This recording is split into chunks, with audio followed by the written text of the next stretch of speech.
আমার মাসি আমাদের বাড়িতে 1 মাস থাকতে এসেছিলেন। সেই সময় মা বিভিন্ন প্রতিষ্ঠানের দর্শনে বেরিয়েছিলেন। বাবাও কাজে ব্যস্ত ছিলেন। ওই সময় আমি মাসির সাথে বাসায় একা ছিলাম। মাসির সৌন্দর্য আমার চোখে স্থির হয়ে গিয়েছিল। একদিন রাতে আমার শরীরে কারো হাত অনুভব করলাম। ঘুম থেকে উঠে দেখি মাসি আমার পাশেই ঘুমাচ্ছেন। এই বলে মাসি আমার হাতটা এমন জায়গায় নিয়ে গেল যে আমি নেশাগ্রস্ত হয়ে পড়লাম আর গান হারিয়ে ফেললাম। তারপর মাসি আমার সাথে সারা রাত। বাকি ঘটনাটি গল্পতেই বলছি। আমার নাম সাগর। প্রতিদিনের মতো আজও আমি সন্ধ্যায় জিম থেকে ফিরে বাসায় এসে দেখি মেসো মাসি ঘরে এসেছে। আমি তাকে দেখে খুব খুশি হয়েছিলাম। মেসো প্রায়ই তার কাজের সূত্রেই আমাদের শহরে আসছেন। তারপর তিনি আমাদের বাড়িতে আসতেন। কিন্তু মাসি তার বিয়ের 4 বছর পর প্রথমবার আমাদের বাড়িতে আসেন। মাসি আমাকে দেখামাত্রই আমার কাছে চলে এলেন। সে আমার মাথা ছুঁয়ে বলল, আরে সাগর, গত 4 বছরে তুমি কত বড় হয়ে গেছ। আমিও মাছের খোঁজ খবর নিচ্ছিলাম। এমন সময় পিছন থেকে মেসো এসে আমাকে বললেন মেসো তার বাসায় যাওয়ার জন্য প্রস্তুত হলেন। আমি ভেবেছিলাম মেসো মাসি অন্তত 2-3 দিন আমাদের বাসায় থাকবেন। কিন্তু মাসি আমাদের বাসায় থাকতে থাকতে মেসো চলে যেতে লাগলেন। আমরা সবাই মেসোকে তার গাড়িতে উঠিয়ে দিয়ে বাড়ি ফিরলাম। রাতে মা মাসির সাথে তার ঘরে বসে গল্প করছিল। তারপর আমাকে বাইরে ডেকে জিজ্ঞেস করলাম মাসি কেন ওর বাড়িতে গেল না। ওদের মধ্যে কি কোনো ঝগড়া হয়েছিল? মা বলল না, সাগর মিশর কিছু কাজ ছিল, তাই তিনি আমাদের বাড়িতে বেশিক্ষণ থাকতে পারেননি। আর তোমার মাসেই শহরের একজন ডাক্তারের কাছে 1 মাস ধরে চিকিৎসা নিচ্ছেন এবং তিনি আগামী 1 মাস আমাদের বাড়িতে থাকবেন। এটা তোমার জন্য আনন্দের বিষয় হবে, কারণ এখন আমি আমার বন্ধুদের সাথে যাচ্ছি। এমন পরিস্থিতিতে তোমার খাবার দাবারের সমস্যা হতে পারে, কিন্তু এখন আর দাসী খুঁজতে হবে না। তোমার মাসি ঘরের সব কাজ করবে। মনে করলেন এই ব্যাপারটা ঠিক আছে, তাই আমি আমার রুমে চলে গেলাম। মাসি কোনো চিকিৎসার জন্য এসেছেন? আমি এটা জিজ্ঞেস করিনি। মাসির আগমনের আগে মা কলোনির এক বন্ধুকে নিয়ে মন্দিরে যাওয়ার পরিকল্পনা করেছিলেন। তার যাত্রা হবে 2 দিনের মধ্যে।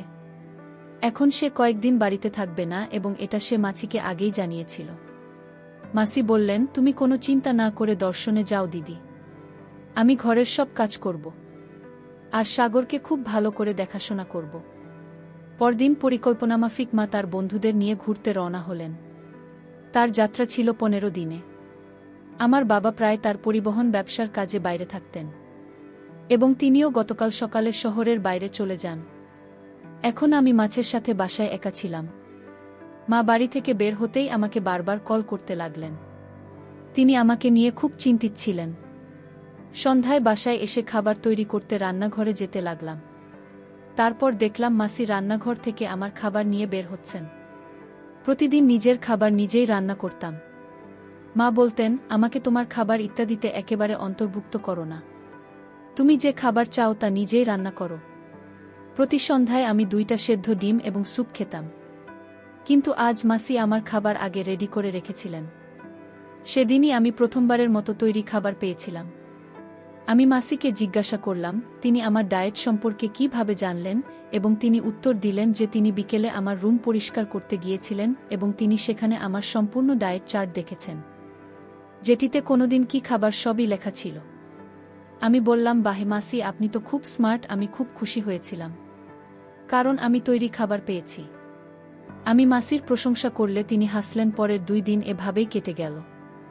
প্রতিদিন আমার ব্যায়ামের চার্টও পড়ার সময় মাসি আমার জন্য সময়মতো খাবার তৈরি করতেন এবং আমি ঠিক সময়ে সবকিছু পেতাম। 2 দিন পর মায়ের কলেজ। আমি মাকে বললাম, মা, এখন বারবার ফোন করেও না। গত 3 দিনে তোমার কাছ থেকে 10টা ফোন এসেছে। তুমি আমাকে নিয়ে চিন্তা করা বন্ধ করো। মাসি আমাকে আমার ডায়েট থেকে খাবার সবই ঠিক সময়ে দিচ্ছেন। এখন তুমি আমাকে বারবার কল করবে না। আমায় নিয়ে চিন্তা করার জন্য মাসি আছে। সেদিনের পর থেকে মা আমাকে কল করা বন্ধ করে দেন। কখনো কখনো তিনি 1টি বা 2টি মেসেজ পাঠাতেন। সেই রাতে মাসি আমার রুমে এলেন। তিনি বললেন, আজ ঘুমাতে পারছি না। মাসি আমার সাথে কথা বলতে লাগল। কথা বলতে বলতে আমি মাসিকে জিজ্ঞেস করলাম, তোমার কি চিকিৎসা চলছে? এ বিষয়ে মাসি বলেন, মা হওয়ার বিষয়ে আমি তাকে আর কোনো প্রশ্ন করিনি। তারপর হঠাৎ বিদ্যুতের মতো একটা বিকট শব্দে মাসি ভয় পেয়ে গেলেন। ভয় পেয়ে মাসি আমার কাছাকাছি আসতে লাগলেন। আমি একটু লজ্জা পেলাম, কারণ মাসির বয়স কম। আমি ভাবলাম মেয়ে মানুষ একটু ভয় পাবে, এটাই স্বাভাবিক। তারপর তাকে সান্ত্বনা দিলাম। আমি তার থেকে নিজেকে দূরে সরিয়ে বললাম, মাসি তুমি তোমার ভাগ্নের মাসি, এই ছোট কণ্ঠে ভয় পাও কেন? আমি হেসে মাছের সাথে কথা বলছিলাম, কিন্তু তিনি আমার দিকে অন্য দৃষ্টিকোণ থেকে তাকিয়েছিলেন। তার চাহনি দেখে আমি নিজেই লজ্জা পেতে লাগলাম এবং চোখ নামিয়ে নিলাম। আমি বললাম যে আমার খুব ঘুম পেয়েছে এবং তাকে ও তার ঘরে গিয়ে ঘুমাতে বললাম। সকালে নিজের সময় মতো কলেজের উদ্দেশ্যে রওনা দিলাম। মাসি বিকেলে তার চিকিৎসার জন্য যেতেন। সেই রাতে আমি যখন আমার রুমের লাইট অফ করতে যাচ্ছিলাম, তখনই দরজায় জোরে জোরে টোকা পড়ল। দরজা খুলতেই মাসির সামনে আতঙ্কিত হয়ে আমার রুমে ছুটে এল। মাসি আমাকে দেখামাত্র ভয় পেয়ে শক্ত করে জড়িয়ে ধরলেন। এখন তো বজ্রপাতের শব্দ ছিল না, তাহলে তার ভয় পাওয়ার কি ছিল? আমি প্রথমে তার মাথায় হাত বুলিয়ে তাকে শান্ত করলাম। সে বলল, সাগর, আজ আমি দিদির ঘরে একা ঘুমাতে পারব না। আমার অদ্ভুত অদ্ভুত চিন্তা আসছে। হয় তুমি আমার ঘরে ঘুমাও, না হয় আমাকে তোমার সাথে তোমার ঘরে ঘুমাতে হবে। আমি মাসিকে শান্ত করে জিজ্ঞেস করলাম, তুমি কিসের ভয় পেয়েছ? এই বিষয়ে মাসি বললেন, আমি যে ডাক্তারের কাছ থেকে চিকিৎসা নিচ্ছি, তিনি আমার সঙ্গে কি করবেন বলতে পারব না, তাই আমি ভয় পাচ্ছি।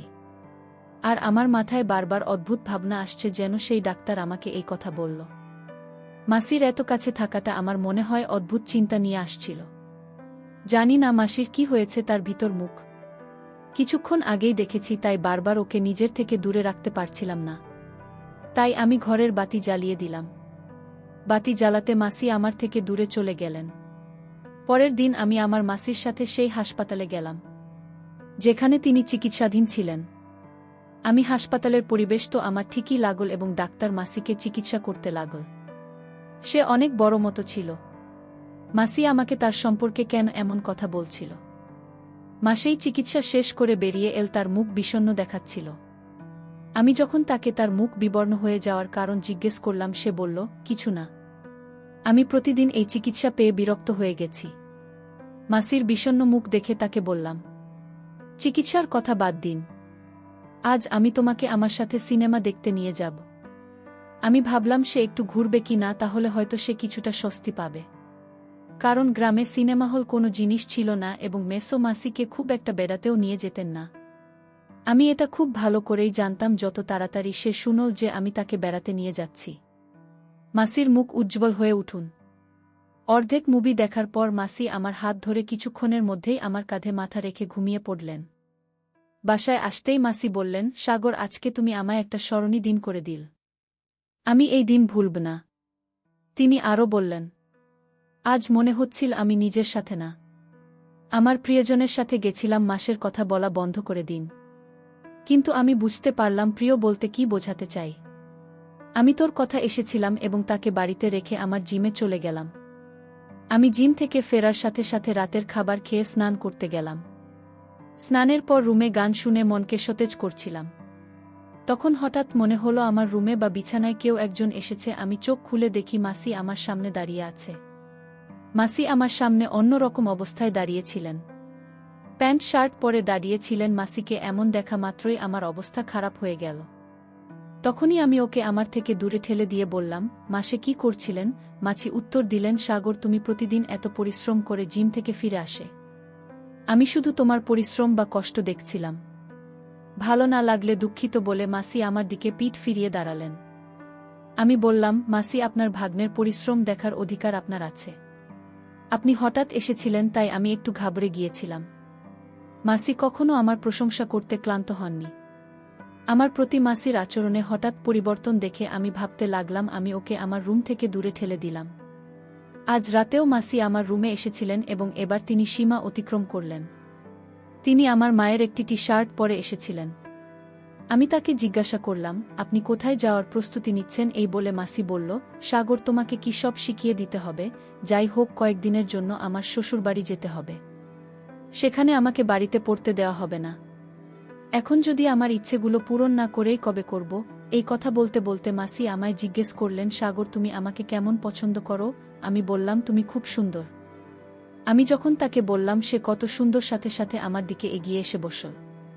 মানুষের আচার আচরণ এখন আমার কাছে একটু অদ্ভুত লাগতে শুরু করেছে। আমি যখন ওকে ওর রুমে ঘুমাতে বললাম, তখন মাসি বললেন, আমি একা ঘুমাতে অভ্যস্ত নই।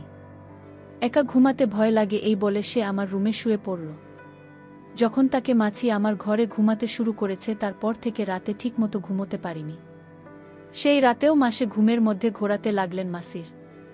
এমন কাণ্ড দেখে সারা রাত মেঝেতে ঘুমাতে পারিনি। এভাবে আর কতদিন চলবে কিছুই বুঝে উঠতে পারছিলাম না। এখন আমার মনে হতে লাগল যে মাছির যত তাড়াতাড়ি সম্ভব তার বাড়িতে ফিরে যাওয়াই উচিত, কারণ দিন দিন তার দৃষ্টি আমার দিকে সংকীর্ণ হয়ে যাচ্ছিল।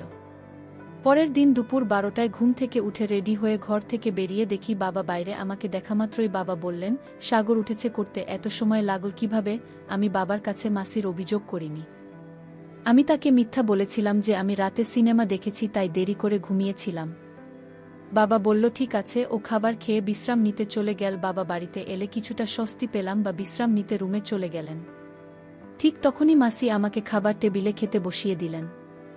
সে আমাকে এভাবে খাবার পরিবেশন করছিল যেন সে আমার নতুন বউ। কোনো রকমে মাথা নিচু করে খাবার খেলাম। সেই রাতে আমি ভালো ঘুমিয়েছিলাম, কারণ বাবা বাড়িতে ছিলেন বলে মাসি আমার রুমে আসেনি। রাতে বাবা আমার রুমে শুয়েছিলেন। পরের দিন বাবা নাস্তা করে চলে যাওয়ার সময় বাবা বললেন, আমি 4 দিন পর বাড়ি ফিরব। মানে বাবা বাড়িতে এসেছেন মাত্র একদিনের জন্য। বাবা, তুমি 4 দিন বাড়িতে থাকবে না? এ কথা শুনে মাসির মুখের ভাব বদলে গেল। সে হঠাৎ অদ্ভুত চোখে আমার দিকে তাকাতে শুরু করল। বাবা চলে যাবার সাথে সাথে আমি আমার রুমে গেলাম জিনিসপত্র সংগ্রহ করতে, সবকিছু জোগাড় করে। যখন হলে এলাম তখন আমার পরনে ছিল একটি মাত্র জুতা।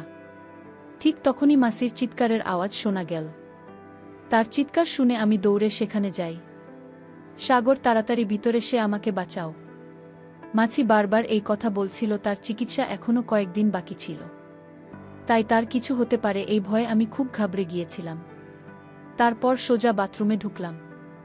যে আমি বাথরুমে গেলাম সেখানে আমি গরম জলের বাষ্প দেখিনি, গিজার লিক হতে দেখিনি।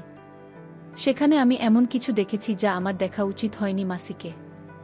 আমি এমন অবস্থায় দেখলাম যে অবস্থায় তাকে দেখা আমার উচিত ছিল না। আমাকে এখান থেকে যেতে দাও।